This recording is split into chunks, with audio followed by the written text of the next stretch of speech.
Hey, Allison here from Learning at the Primary Pond, and I have Heidi with me here today. Hey, Heidi, how are Hi, you? good. How are you? Awesome. I'm super excited to chat with you about whole brain teaching. I have seen just like snippets about whole brain teaching online, but really haven't dived into it much. And I know it's great for learning and behavior and just so many things for the classroom overall.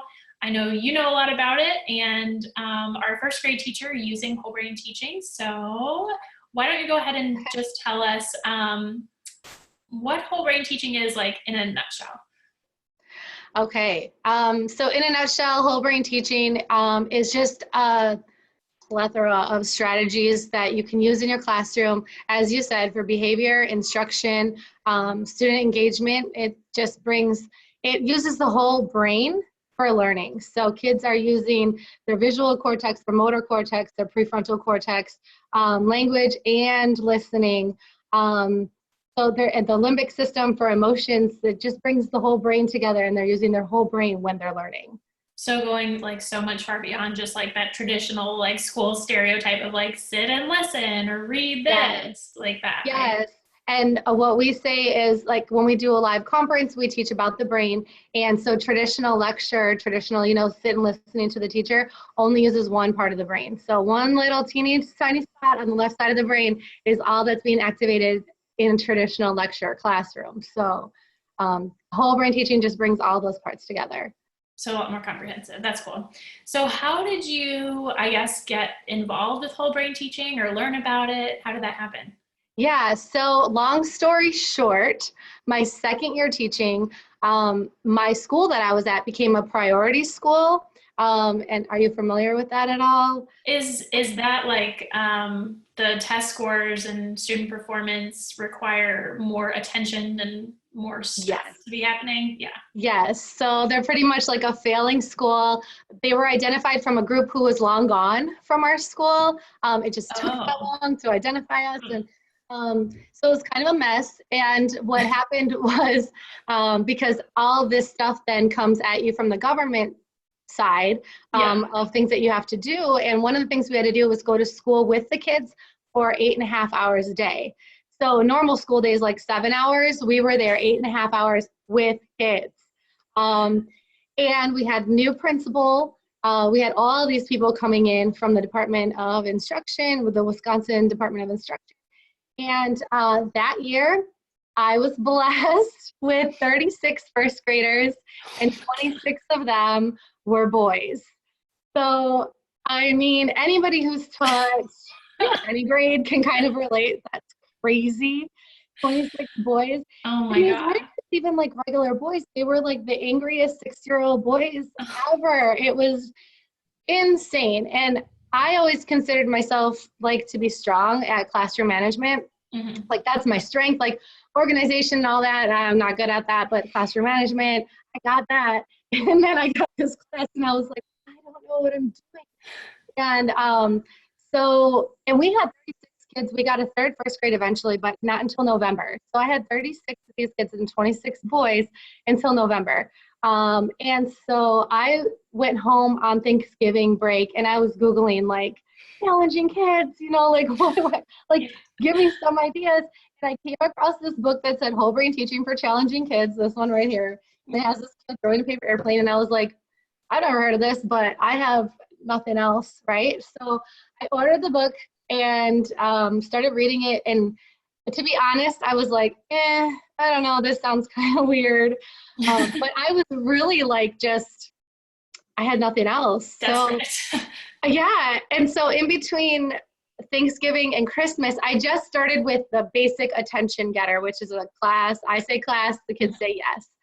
And I was like, I don't know if I like this, And then over Christmas break, I read more. And so after Christmas break, I started implementing more and more strategies. I would just go into the classroom and be like, we're going to play a new game today. And then I would look up a video and be like, oh, I did that all wrong. Okay, we're going to change the game. Um, but I'm telling you, so this is the reason I became a certified whole brain teacher and why I share it as much as I can, because by April of that year, I just started it right after Christmas, and by April, all of my kids who were fighting. I mean, we got hit and punched, I don't know how many times. I had kids go to various hospital programs and be identified for EBD and all kinds of things.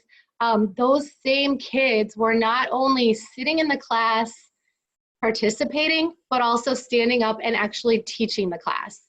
And it was like, what just happened? You know, like it was like I saw a miracle happen before my eyes. And everybody was like, what did you do? You know, like, how did you do this? And I was like, right? And it's just all whole brain teaching. And I was like, if this works in this situation, this crazy situation, we did not have administrative support. When those kids got in trouble, they were rewarded by our principal with computer time. And, you know, I was evacuating the room and bringing the kids back in, seeing these kids who had just tore up the room on computers, not even on educational websites, mind you. And so it was like we had no support. We had these long, huge days, this crazy number of kids, and this worked. And it was the only thing that worked. And so, so I just started getting more into it and became certified. And then now I am a Whole Brain Teaching Executive Board member. I work directly with Chris Biffle, the founder of Whole Brain Teaching, and do weekly phone calls with him and get to try out all his new genius ideas that he has. But I like to tell that story because I always have people who ask, well, what about this kid? Like there's always that kid in the back of your mind where you're like, it's not going to work for him or her, but it does. So, and I work on every kid that I'm like, oh, I'm not sure if this is going to work. It works. So I am like so intrigued because I can just like, I'm thinking back to specific classes because now I'm a reading specialist, but right. You know, behavior management is much more of an issue when you're in the classroom. And I'm like thinking back to specific classes that I had that I like wish I had these strategies. So right. I'm intrigued. Right. And it's just like you get, like I'm never, you know, this time of the year is always crazy and you're just like, oh, I'm just ready for summer. But it's just like, no, I feel like I have more to do. I'm excited. And I'm never exhausted. The classroom management part of it just makes it so easy. And then the instructional part of it also makes it easy because you teach the kids to be the teachers. So they're, you know, they're running the classroom. I'm just the facilitator. They're doing all the teaching. And so it's just less exhausting. You know what I mean? It's just you don't get that teacher burnout. Yeah. So, and I mean, I felt this way. I can't tell you how many times I've had other teachers tell me is like, they just wish that it was about being able to teach. And of course, like teaching behavior and classroom management, like that just comes with raising kids in general. But it sounds like it makes it a little bit easier for you to facilitate the instruction, to make that stuff happen without like constantly feeling like you have to put out fires everywhere.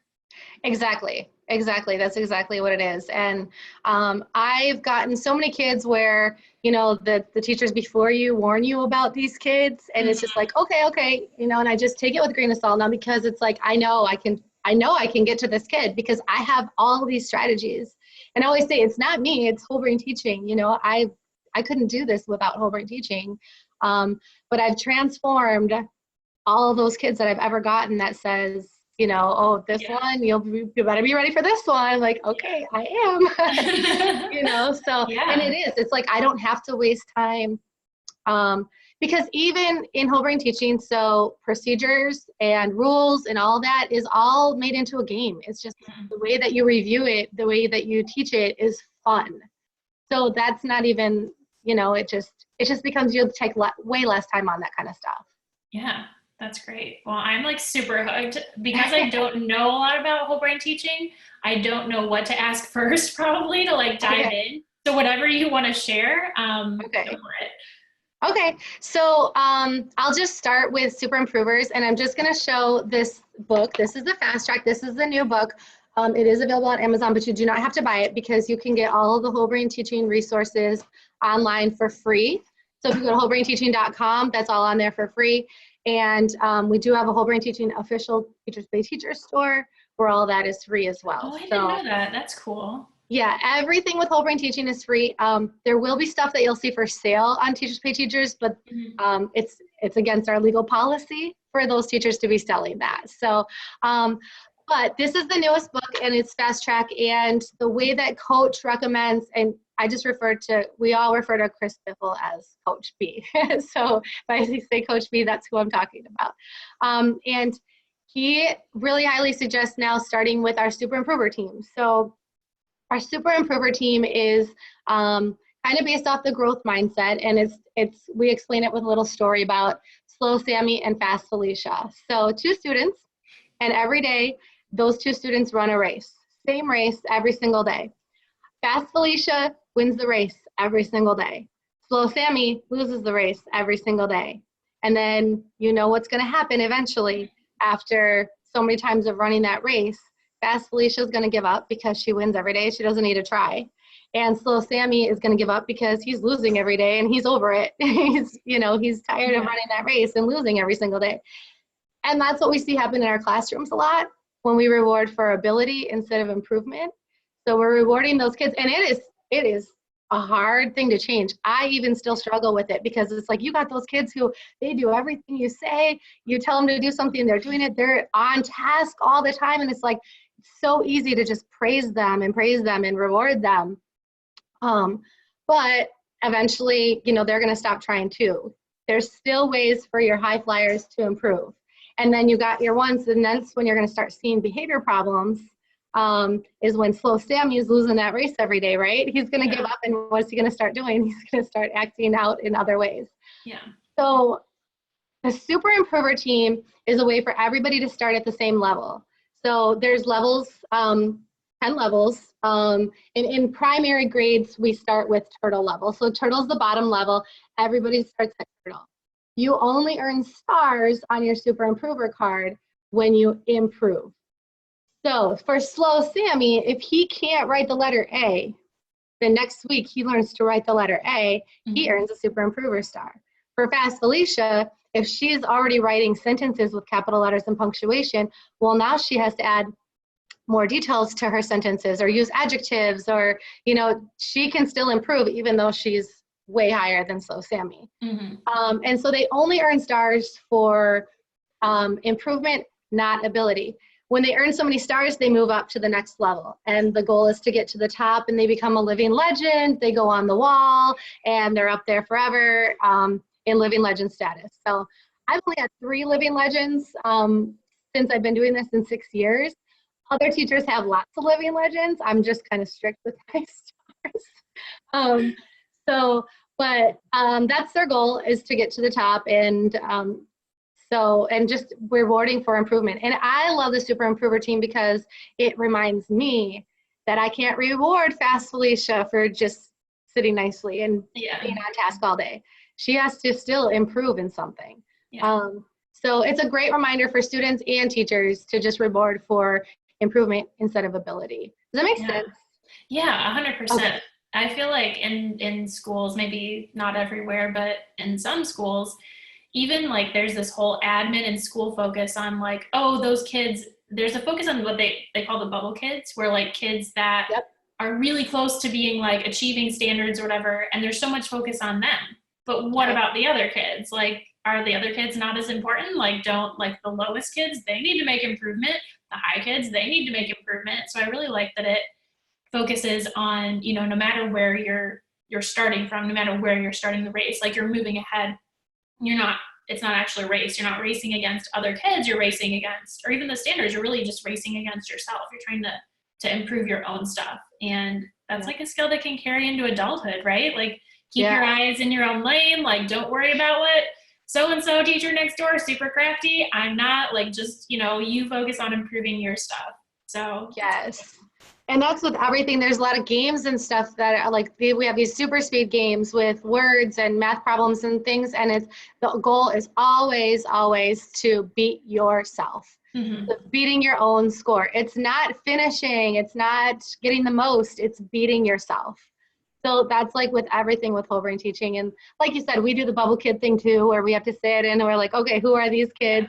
But I never really pay attention to that because it's just, you're just focused on all your kids. And my 3 living legends that I have were not my high flyers. They were not my smartest kids. They were just the ones who worked the hardest and just improved in everything that was asked of them, Yeah. so Yeah, that's awesome. yeah. It's a When you get your, sorry to interrupt you, when you get your kids like at the beginning of the year, granted you teach first grade, so that's not like they've had like tons of school experience to ingrain it in them, but do you ever feel like you have to teach them this way of thinking, that not like, well, that when somebody gets a star, it's not the same thing as when I get a star, and it's different from when somebody else gets a star? Like, how do you teach that way of thinking if you have to teach it? Yeah, so that is a process, because they're so used to just, they come into first grade like ready to compete against each other. You know what I mean? Like it's something about kids. It's just like they're ready to beat the person next to them, right? Yeah. I don't know what that I is. think it's just human nature, honestly, because it's something that adults deal with too, right? That's true. So, so yeah, it is a reminder all the time of like, we're not worried about so-and-so over here. We're worried about you. What level are you on? How can you move up? And the beautiful thing about it is everybody is excited when they get a star. And then you do teach them to be excited for each other. So one thing we do in whole brain teaching is give a 10-finger woo when somebody does something good. So somebody stands up and teaches the class, okay, give them a 10-finger woo. They go woo with their 10 fingers. So when somebody gets a star, give them a 10-finger woo. And that kind of also helps to, teach them to, let's be happy for each other. We're not competing against each other. You're only competing against yourself. Let's be happy for each other. And coach has come out with this new game called Star Dice.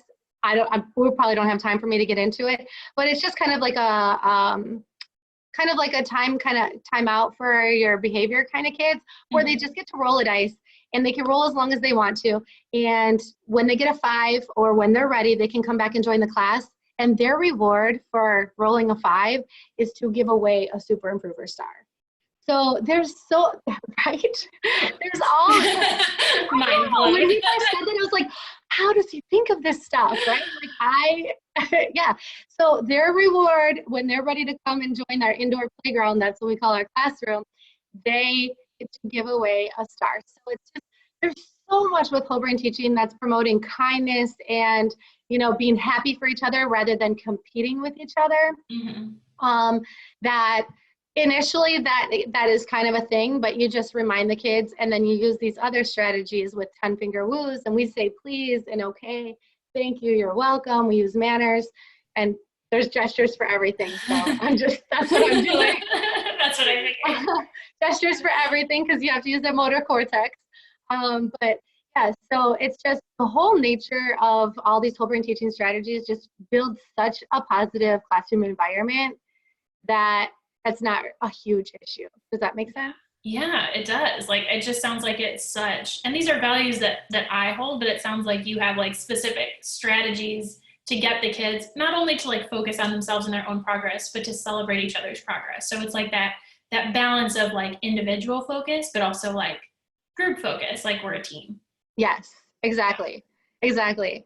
Sounds amazing. I'm like so excited, like ready to like go on a whole brain teaching and read all about this. Yes, do it. And as a reading specialist, you can still use some of these strategies and then, share them with your other teachers as well. Yeah. I'm sure you see a lot of teachers maybe struggling with things. You're in a lot of classrooms, you see a lot of what's going on as a reading specialist. So yes, yeah. I do. And behavior is like, I know whole brain teaching is like more than just behavior for sure, but like that's at the foundation of everything. Like when I was in the classroom, I don't know if I've lost it, but that used to be one of my strengths, but I feel like without that, like I can't be a good literacy teacher and I can't be a good math teacher. Like if your kids are not happy and learning, like none of that other stuff really matters that I might try to teach them. Right. And so do you mind if I just go into the basics really quick? Because please, yeah. So with the Super Improver team, that really helps with all of the kindness and being happy for each other and putting everybody on the level playing field.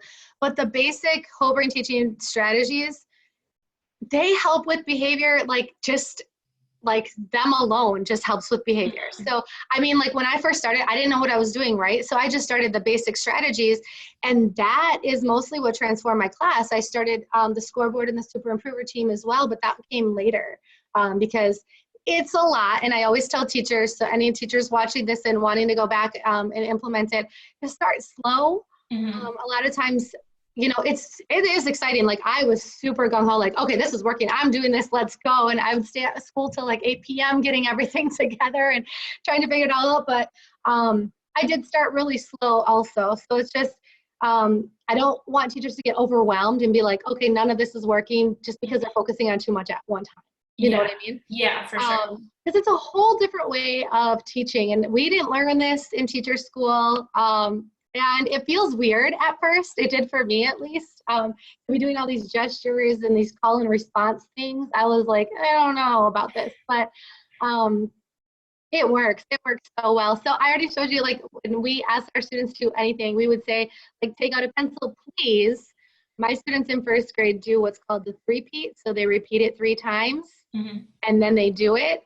So then I don't have to repeat it. So I say, pencils, please. And my students say, oh, okay, pencils, pencils, pencils, and then they quickly take out their pencils. So the please and okay is just whenever you ask your students to do something, is just to say please, and they say okay. After they do it, then we say thank you, like this, and they say you're welcome. And that's just modeling manners for our students. And when we start doing that, they start using it with each other, and it's really cool to see. Because, yeah, because they don't say please and thank you anymore. You know what I mean? Like, I have a 3-year-old and I'm like, what do you say when you want this?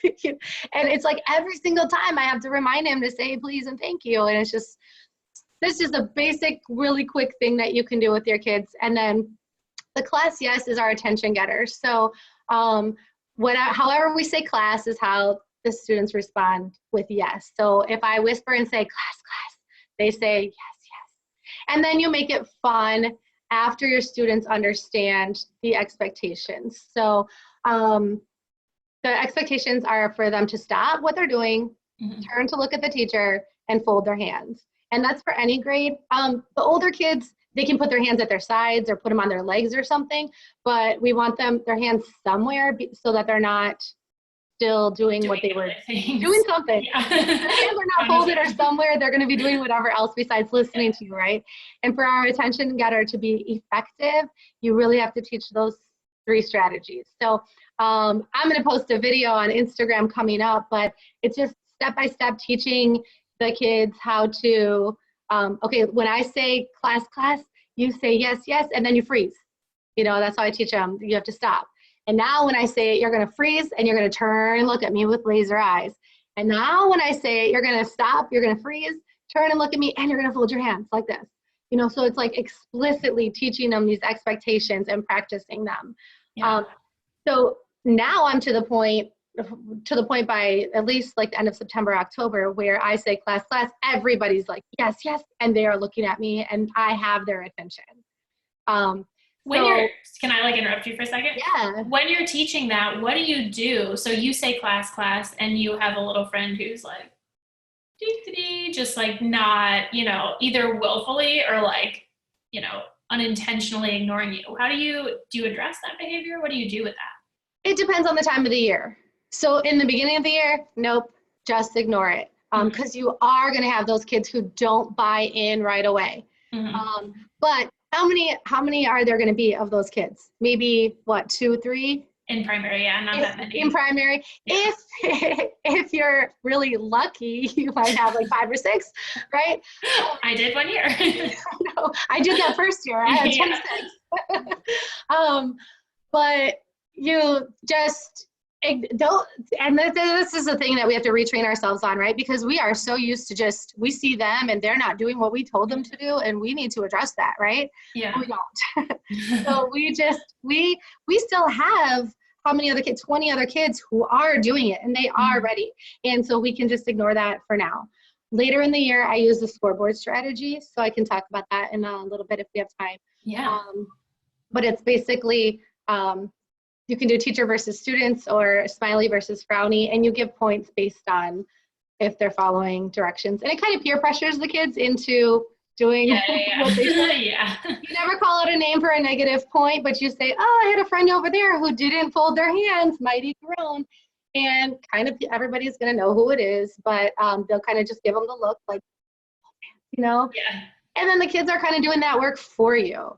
Because sometimes those kids, especially in the beginning of the year, before we build those relationships, they don't want to listen to you. They don't need to listen to you. They don't respect you. They don't know you. They don't care, so getting the kids on board to kind of help shape their classroom helps too. But in the beginning, I just ignore it. So if you have those kids, another good way to get those kids on track is to practice wrong way, right way. And I do this especially this time of year because I'll find myself getting frustrated and then I'm like, oh wait, I have these strategies. Wrong way, right way. So I say, when I say go, you're going to talk to your neighbor. When I say class, you're going to do it the wrong way. So you're not going to stop what you're doing. You're not going to turn to look at me, and you're not going to fold your hands. And then I'll say class, and everybody goes on talking. And then I say it again, and then they show me the right way where they stop and they fold their hands and they turn and look at me. And I usually will use, like, we call them beloved rascals in whole brain teaching. So I'll usually use, the beloved rascal who's looking over there like, oh, thank you for doing that. I was just going to practice wrong way, right way, and you were just showing everybody the wrong way. Can you do that again for me? You know what I mean? Yeah. Like, use them as leaders because that's what they want anyways. Usually our beloved rascals want attention in some way, shape, or form. So, okay, you were doing a great job of doing that the wrong way. Can you show us what that looks like again? Okay, now I wonder if you can show us the right way. And then usually 99% of the time they will. Yeah. If they won't, they call on someone else and then they will, because now you're giving the attention to somebody else that they wanted. Yes. You know what I mean? Yeah. 99% of the time that works. Wrong way, right way is one of the games that I'm going to be talking about pretty soon on some of the online training that I'm doing, like on Facebook and stuff. But it's just a super fun way to practice everything. Yeah. So those are kind of some strategies that I would use for the kid who, your beloved rascals. But in the beginning, just ignore them. I got you off track. So you were talking about, I asked you were talking about class, and we talked about manners, and then I asked about what do you do if they don't follow? But I think I don't remember what you were. Nope, I got it. Okay. So class, yes, is our attention getter. You do want to switch it up once they have those expectations down, to have fun, like yo class, or I say peanut butter class, they say jelly time, yes. One year I had a class who was really into superheroes, so I'd say Avengers class, they would say assemble, yes, and they would do some superhero move. Now we do dab on them class, and the kids dab and say dab on them, yes. Whatever it takes to keep your kids engaged in that attention getter, because if you just say class all year, it gets really old and boring. Yeah. And coach always says, if it's not fun, it's not whole brain teaching. So you have to make sure it's always fun. Yeah. But then once you get their attention, you have to keep it, right? So if I get their attention and then I go on lecturing, it's only using that one part of their brain. So in order to keep it, we have our brain engager, which is mirror words. So I say class, they say yes. Whatever I'm going to say, I say mirror words. The kids say mirror words, and they repeat what I'm saying, and they do whatever gestures I'm doing. Does that make sense? Yeah. And I do. People always ask if I use that all day. Yes. Because if I don't, so we started Reader's Workshop. Does your school use Workshop? So I work in a school that's, yes, in a long story, yes, where I worked before. Where I work now is sort of like an alternative environment. So we teach mostly one-on-one or small groups for kids with different needs. Okay. Yeah. So we adopted Workshop, and in the Workshop model is a 10-minute mini lesson. And so I was like, well, I'm going to try this, because whatever curriculum they give me, I try it, and then I just adapt it. And so I was trying it, and I was doing my 10-minute mini lesson, which in whole brain teaching, 10 minutes is like the longest lesson in the world. And I literally just watched my kids disengage one by one. And I would have never noticed that if I hadn't already been using whole brain teaching with the mirror words thing. But I was sitting there, they were sitting on the carpet, and I was talking and modeling, and it's cute and the lessons are fun, but I literally just watched them go one by one. I would see this one go, start looking around, this one start playing with their shoe, this one doing this. And I was like, oh my gosh, I can't talk for 10 minutes. This is just not effective. So it was literally 10 minutes of teacher talk. 10 minutes of teacher talk. Yeah, Yes. that is a long time. Yes. And so I was like, I can't do this. So I figured it out. Finally, it took me a little while, but now whenever I teach, whenever I say something, I say mirror words, they say mirror words. So even if I'm giving directions, class, yes, yes, mirror words, mirror words. When Mrs. Martin says go, take out your notebook, then take out your folder and take out a pencil. And then, so I use the mirror words. I said something, they repeated me. Then I say, teach. The kids say, okay, and they're turned to the side, they're ready to teach, and they teach their neighbor what I just said. So, and that's the full cycle of the whole brain teaching basics. There's not, sometimes I say mirror words and they're repeating me, and then I just say mirrors off because it might be something that I don't need them to turn and teach with their neighbor. Yeah. So then you would say mirrors off and then just tell them to do whatever you just told them to do. Yeah. But I legit use mirror words all day, every day. Well, it sounds like it can be integrated into like anything. Like you can do a reading workshop, mini lesson, and have them, you know, pause whatever, you know, teach their partner whatever you just taught. Like you can still do that. I'm sure you can do that with math, with anything. Yeah, I've done this with like 5 different curriculums now. So it doesn't matter. Reader's Workshop took me the longest because it's scripted. Yeah. And I was trying to do it and I was like, how do I do it? You know, it just took me a longer time. My husband teaches first grade also and in the same district. So he figured it out before me and he's like, just do this. And I was like, oh yeah, just, you know, get the basic point of what I'm teaching and use mirror words and teach okay with it. And even when I'm giving some examples, I'm doing mirror words. So just whatever I'm doing, whatever you're teaching, whatever your curriculum is, just use mirror words and have those kids repeating. So you talk for 20 to 60 seconds max. They're repeating it and then they're teaching it to their neighbor. So this is all I did to totally transform that other classroom that I was talking about before.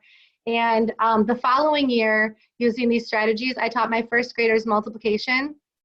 And not only could they do multiplication, but they could explain it. So I have a video of this one girl standing up and saying 11 times 66, or 11 times 6 equals 66, because if I have 11 books and I give them to friends, we all have 66 books or whatever the problem was. Yeah. And also to write 5-sentence paragraphs with a topic sentence and a conclusion. Wow. And that's all just through whole brain teaching, you know, like I would have never even thought to teach my kids, my first graders multiplication, because you don't have to, it's not a thing. But you get through everything a lot faster because they retain it and they understand it faster with these strategies. Yeah. Yeah, because it's so much more active engagement. Like if you're talking for long periods of time, like you're just crossing your fingers and hoping that the kids are going to get it. But if you are doing that, like, you know, mirror words, and then you have them teach, like you can see if they actually get it or not because you're listening into them, and then you can adjust accordingly. Right. I had somebody actually call it formative assessment on crack. That works. It kind of is, because I mean, legit all day long, I can walk around my classroom and you know, and then that teach time, it gives, first of all, people always ask, well, what if they're talking about something else? You can hear those keywords that you're looking for, what they're supposed to be doing.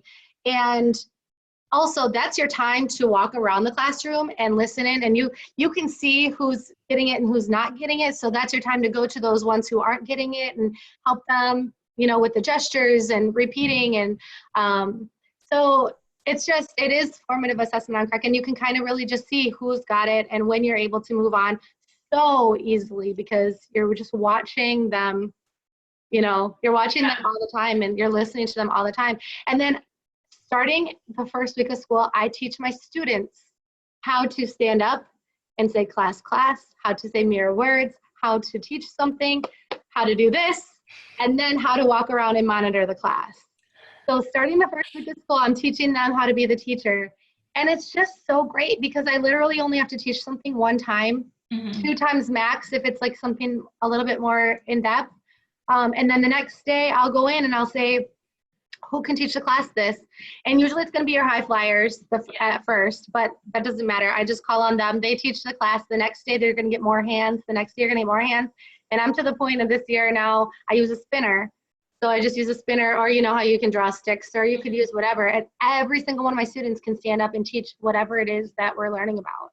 That's And awesome. then I'm not exhausted because I'm not teaching. Yeah, and I mean, You're that's how doing it should be too. There's just so many benefits from that. Like, number one, we don't get so worn out. Number two, it's interesting for them. They're not staring at the same person Yeah. all day long, every day. It gives them ownership. Like, so many amazing things from that. Yeah. And then I have, you know, they get sick of us. They get sick of our voice. And when I teach the kids to walk around the classroom and monitor, I also teach them how to praise, prompt, and leave. It's one thing that we do when we're teaching. So we'll just say, oh, good gestures, and walk away. Or say, I need to see bigger gestures, and walk away. So there's no time for that argument if you're prompting them in something. Yeah. But you know, like, I need to see bigger gestures, but by then you're already across the room, Yeah. right? It's like not a discussion. It's just like, this is what I need. Like, now it's Yes. your responsibility to do it. And it puts it on them, not on, Yep. you know, you're not controlling them. You're just saying, I need this. Yep. And then you leave. Yeah. And I teach my kids how to do that. So when they teach something, then they're walking around the room and then they're doing that. So they're saying, oh, I need to see bigger gestures from you, or I need, you know, a bit louder voices, or whatever the case is. They're telling each other. And I'm telling you, they are more likely to listen to their friends than they are to me if I'm just trying to tell them the same thing all year long. Yeah. You know? Yeah. So it just works. It's just so amazing. And it's really cool to see your kids teaching the class, you know? Yeah. And that's the end goal. Right. Like, right. That's what we're trying to prepare them for. Not necessarily to become teachers, but to know the stuff so well that they could teach it to somebody else. That they can teach it. And a lot of teachers too will say, like, a lot of upper teachers, you know, when the kids are taking tests or something, they see them over there, like, doing the gestures, like, you know, because everything has a gesture, which really helps ELL learners, special ed students, all those, you know, slow Sammy, the gestures help so much because they have this gesture that goes with it. So a lot of times, even if somebody's up there teaching the class and they're stuck, we have a gesture that goes, please help me. And then the kids can come over and, like, whisper help to them. And so that makes it like a safe environment for them to teach. But a lot of times, if one kid just kind of shows them a gesture, they're like, oh yeah. And then they go on teaching. Yeah. So it's just super. And then I've had teachers say that they just see the kids doing all these gestures while they're taking a test. So it's like, whatever it takes, you know, for them to remember. But that's just part of using the whole brain. So yeah, it just sounds like it meets the needs of so many more kids than just your typical, like I said earlier, sit and listen, you know. Yeah, for sure. Yeah. Yep. And when we do conferences, we show slides of the brain on lecture versus the brain on whole brain teaching, and also like the brain on sports or video games. It's the same thing as on whole brain teaching. We're using all those parts of the brain. That's why kids love video games. That's why they love, you know, adults love sports. Yeah. You know, you're using all those parts of your brain, and it's the same thing with whole brain teaching. So it just, I had a nonverbal student this year, and he was not identified with anything. We did identify him later this year with educational autism, but he wouldn't speak until after Christmas, and then he started speaking, and not only that, but was teaching everything. So he was, even if they won't speak, even if they refuse, they're hearing it. Yeah, they're hearing it over and over because of the repetition, and they're getting it. So it's cool to see those kinds of things happen. You know, because you're like, oh, what about this kid? He's not doing it, you know, but that's why I say kind of ignore it. A lot of people say, you're so loud with whole brain teaching, like when they see my videos. That's just what works for me. You don't have to be loud. I'm loud because I usually have a rascal in my classroom, and we're trying to be louder than the rascal. And then usually the rascal will just join in with us because they know that nobody's paying attention to them that way. Maybe if they join us, someone will pay attention to them. So that's just, you can be as quiet as you want to. You can be as loud as you want to. Just loud just works for my first graders usually. So, yeah. I mean, every teacher's personality is different that way, but it can work for any personality, it sounds like. Yeah. So that's just kind of, I feel like, a super fast overview, right? Of the but that's so helpful. Like, even that that little taste. Like, I just like want to learn more. I really didn't. I kind of knew about like the call and response thing coming into this, Yeah. but I really know that it was so comprehensive, and now I just want to learn more. So thank you for being so generous and Yeah. sharing this with us. Of course, a lot of people do think that it stops with the class yes. Yeah. And I do hear a lot of teachers using class yes, but then like they'll say class and not everybody responds and they go on talking. And I'm like, no, that's not how it works. Do the 3 expectations for sure. And that is a start, but there is so much more. And there's this 122 amazing games. There's games in here for reading, writing, math, test prep, challenging kids, high school, and Coach is also working on a new writing book. So there's all kinds of academic materials out there as well on the Whole Brain Teaching website. Cool.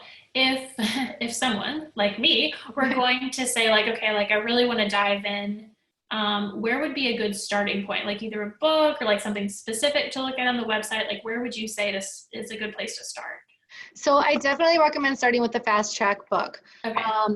Like I said, everything is free, so we don't promote like, oh, you have to buy our book. It's $10 on Amazon. I prefer to have a book, but this is also available. Most of the information that's in this book is also available on our Teachers Pay Teachers. It's the Whole Brain Teaching official store under WBT 3.0. Okay. So most of the slides that are in there are also here, but this is just the fast track. So Coach just wrote this to kind of fast track whole brain teaching. It's the basics, like start here, then do this, then do that, then do this. And it's really a great place to dive in and get started. Cool. Yeah, that does sound like a good starting point. Well, thank you. If people want to, is there a place where people can like follow you? You mentioned Instagram, you may have mentioned Facebook. Is there somewhere where anybody watching could follow you and learn more and see what you're up to?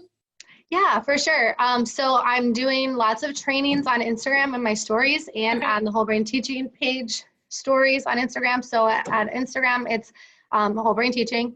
And my personal Instagram is Drop In Knowledge 2. So drop in knowledge too. Okay, I'll try to, when I do the blog post, I'll try to put that in there.